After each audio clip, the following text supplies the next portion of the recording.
He left her bags on the departure hall floor at 9:17 a.m. on a Thursday.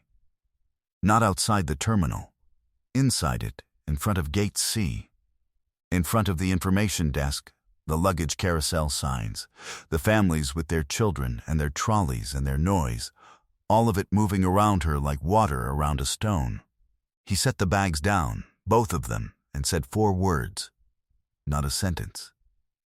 4 words. Then he walked back through the automatic doors and disappeared into the car park, and was gone before the doors had finished closing behind him. She stood there for 6 minutes without moving. She did not cry. Her left hand was pressed flat against her stomach, over the fabric of her dress, over the place where the baby pressed back. 7 months and 11 days along. She had counted. The dress was yellow with small white birds printed on it, a maternity dress she had bought from the second-hand shop on Medina Road for 22 cedis 2 months before. It was clean. She had ironed it the night before in the small apartment in East Legon they had shared for 3 years. One of the bags was hers. One was the baby's, packed already, because she packed early, because she was that kind of woman. A woman who prepared. A woman who had spent 4 months sewing small things by hand in the evenings while he was out. A white blanket, a green hat with a button at the top, a pair of booties the size of her thumb. She did not know, standing in that departure hall with the announcement board flashing above her, that the flight she was about to take would be the last flight of the life she had been living. What she did not know, and what he could not have known either, was that there was a woman waiting at the other end of that flight who had been carrying a piece of information for 9 years, and she had been waiting for exactly this moment to give it back. Her name was Adese Mensah. She was 31 years old, and she weighed 54 kilograms, which was down from 61. Because she had been the one buying the groceries for 3 years, and she had a habit of putting back the things that were just for her. Not the nappies, not the prenatal vitamins, not the good olive oil she bought because the midwife said it, but the things she wanted, without being able to explain the wanting. Those went back on the shelf. She was 54 kilograms and 7 months along and standing alone in the departure hall of Kotoka International Airport at 9:23 a.m., and she had 840 cedis to her name. She had grown up in Tema, in a house her grandmother built in 1971 on a road that flooded every rainy season. Her grandmother's name was Ama Boateng, and she had died 6 years ago. And the only thing she had left Adese was a small leather purse, brown, the size of 2 palms placed together, with a brass clasp that no longer caught properly. Inside the purse was a photograph, a folded receipt, and a small folded piece of paper on which someone had written a name and a telephone number in ink that had faded to the color of smoke. The purse was in the bag Adese carried on her shoulder. It had not left her person in 6 years. She was a seamstress. Not in the way the word is used for women who do small things quickly. She was a seamstress the way a surgeon is a surgeon. At 14, she had rewoven the hem of a kente cloth her school had written off as ruined, following the thread count of the original weave by touch alone, matching the gold thread to within 1 shade of the factory original. The teacher who found her doing it said she had never seen anything like it in 20 years. Adese had shrugged. She thought everyone could see fabric the way she saw it, as a structure, like architecture, as something with rules and logic and beauty that lived in the rules themselves. Nana Idu had been the one who found her the apprenticeship at Kwaku Styles on Osu Oxford Street when she was 19. Nana was her mother's oldest friend, a woman with a large laugh and the habit of telling the truth without preparing you for it first. She had sat Adese down at her kitchen table one afternoon and said, "Your hands are worth more than you are charging for them. If you don't know that yet, someone is going to know it before you do, and that will be a problem." Adese had taken the apprenticeship the following week. She had been at Kwaku Styles for 8 years. She had risen to head seamstress, then to pattern designer, and in her last year before she left, she had been given her own room at the back of the building, where she worked on commission pieces, wedding garments, funeral cloth, the ceremonial wear that families ordered when a moment had to be correct. The groom's family, who brought the fabric for a wedding and stood with their arms crossed, went away softened. The women who came in with photographs of something they had seen in a magazine and could not explain what they wanted, left with something they had not known how to imagine. That was her skill. It was not negotiable, and it was not for sale. It lived in her hands like a second set of bones. She had met Emmanuel Owusu at a friend's wedding in 2021. He was the kind of man whose confidence arrived before he did. His voice, the quality of his clothes, the way he turned to speak to people as though he had expected them to be there. He sold commercial real estate. He was good at it. He made her feel, in the first year, like she had been seen in the way she had always wanted to be seen. Specifically, not as a woman who was generally impressive, but as this woman, with these hands, with this particular way of organizing the world around her. What she did not understand until much later was the difference between being seen and being collected. Emmanuel collected things that reflected well. She had been one of them. The trouble began before she became pregnant, though she recognized it more clearly afterward. Small corrections at first. Observations about how she dressed, how she sat, what she ordered at restaurants, the friends she kept. She began to put things back on the shelf. Not just groceries. Her opinions first. Then, her plans. Then, quietly, her skill. She had stopped taking commissions after they moved in together, because he said the late nights disturbed him, and the studio space in the second bedroom made the apartment feel like a workshop, not a home. By the time she was pregnant, she had not sewn anything for herself in 11 months. She picked up the bags at 9:24 a.m. One in each hand. She walked to the check-in desk. She gave her name. She checked the bags. She walked to the gate with her purse over her shoulder and her hand pressed against the place where the baby moved, and she boarded the 11:05 flight to London Heathrow. The seat was 24F. Window. She did not look out of the window for the first 2 hours. She sat with her hands folded in her lap and the purse resting against her ribs, and she did not sleep, and she did not eat the meal when it came, and she did not cry, not once. By the time they crossed into the airspace above the Sahara, she had begun to breathe differently. Not better. Exactly. Just differently. Like a woman learning a new pattern from the beginning, one stitch at a time. There was a woman in 24D. She was 68, heavy-set, with close-cropped gray hair, and the particular stillness of someone who had learned very early that stillness costs nothing, and panic costs everything. She smelled of shea butter and something floral. A perfume that had dried down to its base notes hours ago. She had been watching Adase from the corner of her eye since boarding, and she had the practiced reserve of someone deciding whether to speak or not. She spoke at hour 3. She did not ask what was wrong. She said, "Is this your first time traveling alone?"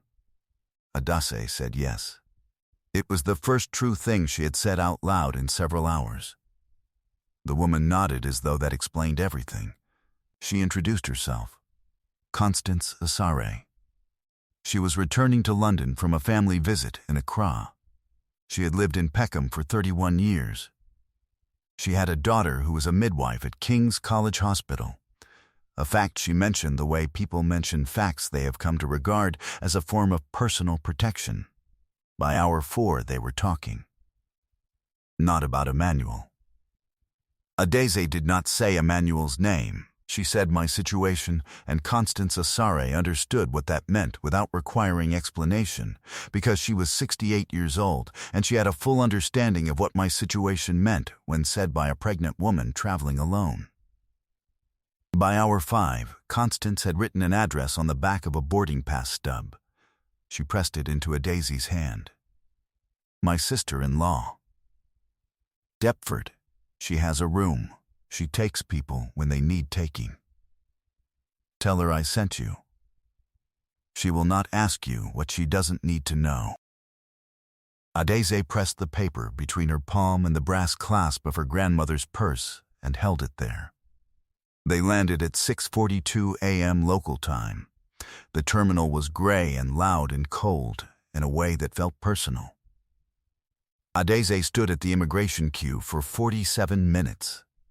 The officer who processed her looked at her passport, looked at her face, looked at her stomach, and stamped without speaking. She collected her bags. She went through customs. She walked out of the arrivals hall and stood still for a moment, feeling the cold come through the automatic doors. If this story is hitting you the way I think it is, stay with me, because what happens in the next few days is the reason this story exists. She found the house in Deptford at 9:15 in the morning, after 2 buses and a 7-minute walk in the October cold with both bags cutting into her hands. The street was called Judah Street. The house was number 14. The door was dark green with a brass knocker in the shape of a fist. She knocked twice. The woman who opened it was not what she had expected. She was small, precise, with reading glasses pushed up into her hair and flower on her left wrist. Her name was Willa May Asare. She went by May, and she had the quality of someone who had opened this door before and was not surprised by what was on the other side of it. She looked at Adaise for a moment. She looked at the bags. She looked at the stomach. She stepped aside. "Come in, then," she said. "You look like you haven't eaten since yesterday." That was true. Adaise had not. She ate. She slept. She woke at 2 a.m. to the sound of May on the telephone in the kitchen below, speaking in a low voice in Twi. She could not hear the words. She lay in the small room, single bed, white curtain, a wooden wardrobe that smelled of cedar, and she counted the things she still had. Her purse, her skill. The baby, turning slowly, like something being settled into place. In the morning, May brought tea and set it on the nightstand without being asked. Ginger tea. The warmth of the mug came through Adaisy's palms and up into her arms, and she held it for a long moment before drinking. May sat at the edge of the chair by the wardrobe and did not offer anything until Adaise had finished half the cup. Then she said, "My sister-in-law says you sew." Adaise said yes. May looked at her with an expression that was not pity and was not calculation. It was the expression of someone completing a sum they had been working on for a while. She said, "There is a woman. Her name is Pauline Owusu Boateng. She has been looking for a specific kind of seamstress for 8 months. She came to me last month asking if I knew anyone with your kind of skill. I told her I didn't. But I told her I would know when I did." She stood up. She took the empty mug. She said, "Rest today. Tomorrow I'll take you." What May did not say that morning, and what Adaise would not learn until much later, was that Pauline Owusu Boateng and the woman who had built her business from a single room in Brixton over the course of 22 years were connected to Adaise's grandmother's name in a way that no accident could have engineered. The folded piece of paper inside the brass, clasped purse, the name and the number written in ink the color of smoke, bore the same family name as the woman May was taking her to meet. Amma Boateng had known. She had always known. She had put the paper in the purse in 2011, 3 years before she died. and she had pressed the purse into Adize's hands and said, "When you need it." Not before. Adize had carried it for 6 years. She had never opened the paper.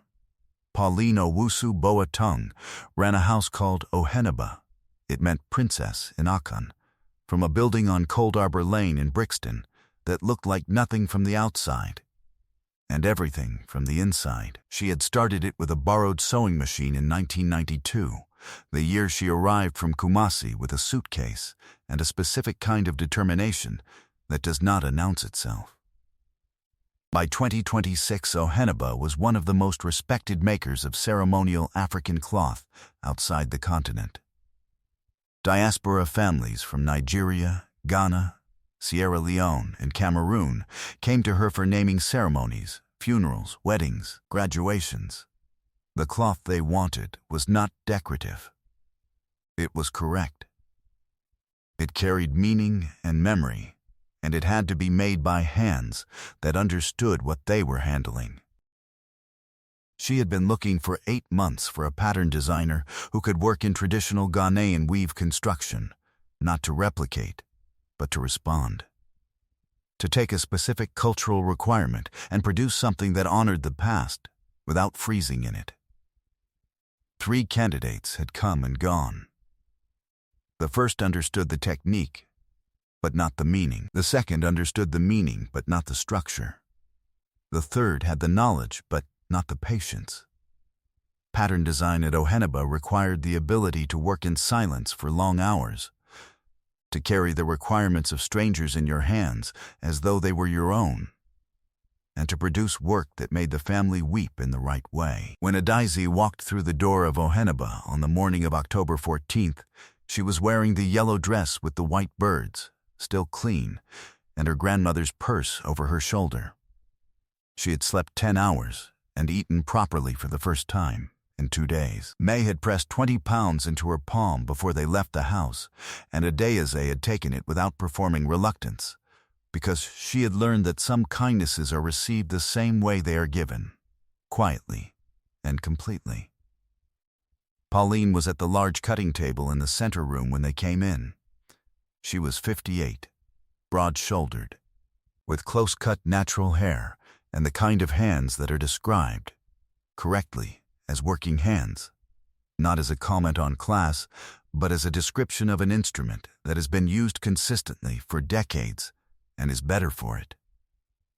She looked up when Adize entered, and her expression went through something complicated and quick that neither May nor Adize could fully read.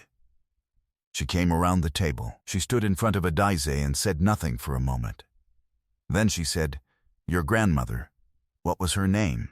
Adize said, "Ama Boateng." Pauline Owusu Boateng stood very still. Her hands dropped to her sides. Then she said, "She came to my mother's house in Kumasi in 1989. She brought a length of kente cloth that my mother had sent to Tema to be rewoven. I was 19. I watched her carry it in. I thought, whoever made this does not need to be told what fabric is for. I asked my mother who did this work. She said, a woman in Tema. I never learned her name." She looked at Adize's hands. "Sit down," she said. "Not because you need to, because I think this is going to take longer than standing." The test she gave Adize was not a test anyone would have recognized as a test. She placed a piece of Ghanaian kente on the table, original, hand-woven, one panel damaged along a 12-centimeter tear where the warp threads had separated from the weft. She placed a range of threads alongside it. She said nothing else. She left the room. Adize sat at the table for 4 minutes, looking at the cloth. Then, she took the reading glasses from her purse. She had needed them for close work since she was 27, and she began. She worked for 1 hour and 40 minutes. When Pauline returned, she stood in the doorway and did not speak for a long time. The repair was invisible, not approximately invisible. Invisible in the way that the original maker's hand had been invisible, because the repair had not tried to conceal itself behind the pattern, but had rejoined the structure from beneath, rebuilding the interlocking of warp and weft so that the cloth was again, correctly, one piece. Pauline set both palms flat on the table. She said, "When can you start?" Adese said, "I'm 7 months pregnant." Pauline said, "I know. When can you start?" There was a silence in that room that was not empty.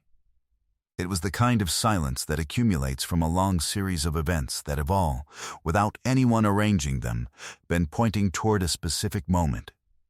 Adese felt it. She recognized it the way you recognize a pattern once the full repeat becomes visible, the whole thing clicking into logic at once.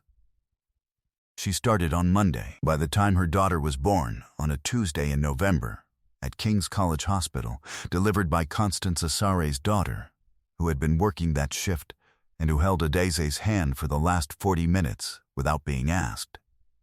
Adese had already been given the small back studio at Oheneba, a room with a high window and good light, and a cutting table she had already organized exactly the way her mind organized things, by weight and season, and the specific emotional register of the occasion the cloth would be used for. She named the baby Amma. She had always known she would. At 6 weeks, Amma was in a carry wrap on Adese's chest for 4 hours a day while Adese worked, sleeping through the sound of scissors and the whisper of thread being pulled through cloth, untroubled. Pauline brought cassava and Contamire stew on Thursdays from the restaurant on Railton Road. May brought ginger tea on Mondays and sat in the chair by the window and did not stay long and did not require anything. Constance Asare came twice and sat with the baby and did not say much and left without fanfare, as she had arrived. Within a year, Adese's name was on the door of the studio. Not her title, her name. Adese Mensah. In the production notes for the 3 ceremonial commissions she completed in her first 12 months, clients wrote variations of the same thing.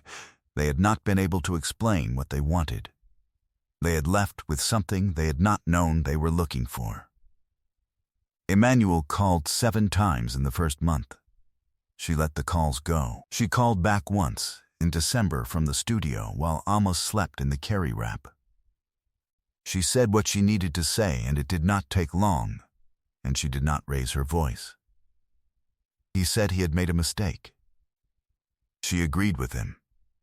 She said she hoped he found what he was actually looking for, because it was clearly not what he had told himself it was. Then she ended the call. She took the folded piece of paper from her grandmother's purse that same evening. She unfolded it. She read the name. It was not Pauline's name. It was an older name. A name from the generation above, and she understood what her grandmother had understood in 1989 in Kumasi, when she watched a 19-year-old woman look at a piece of repaired kente cloth and recognize its maker without having met her. Some things are written, not in the dramatic sense, in the structural sense. The way a pattern is written into cloth, it exists before the cloth is made.